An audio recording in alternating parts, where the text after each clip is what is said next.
Maromo nyithindo 1014 nyuole pacho ka gituo mar remo mar sickle cell anemia higa ka higa. Kuom nyithindogo 7,000 wito ngimagi kapok ochopo higni 5. Ma oyangi Migago mar thieth motelone nyasi mar keto ayanga chenro motisni sickle cell afya dhabiti program ma ibiro chwali e kaunti za 17 mathothne sickle cell anemia yudre kama oting'o Kaluo. Jafwambo marwa Judith Omondi miyowa ler mathoth. Nen nyasi mar keto ayanga chenro mar kedo kod tuo mar remo mar sickle cell ma otisi kaka sickle cell afya dhabiti program. Ma en chenro mar riwruoge mag piny owacho osebedo ka loso mondo migi ked kod tuo mar sickle cell e pacho ka, ahinya to e kaunti za 17 kama oriwo 4 ma Kaluo. Kaluwore kod nonro ma ogol kod Migago mar thieth, maromo nyithindo 14,000 e pacho ka inyuolo kod tuo mar sickle cell higa ka higa.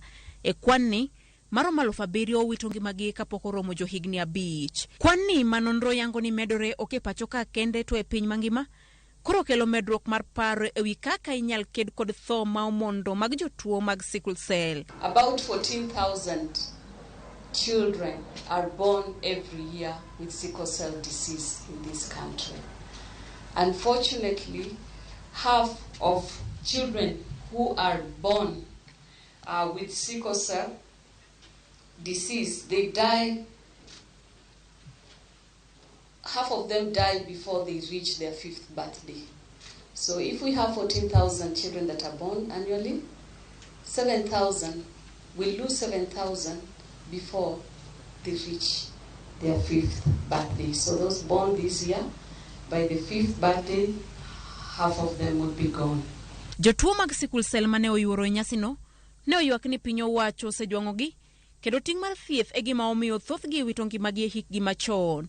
Gikwayo piny owacho mondo omi oket sickle cell kaka achiel kuom tuoche ma inyalo thiedhi kokalo e okumba mar thieth mar NHIF. Someone talks of a blood condition, the first thing that comes to mind is maybe leukemia, or maybe a form of cancer, or hemophilia.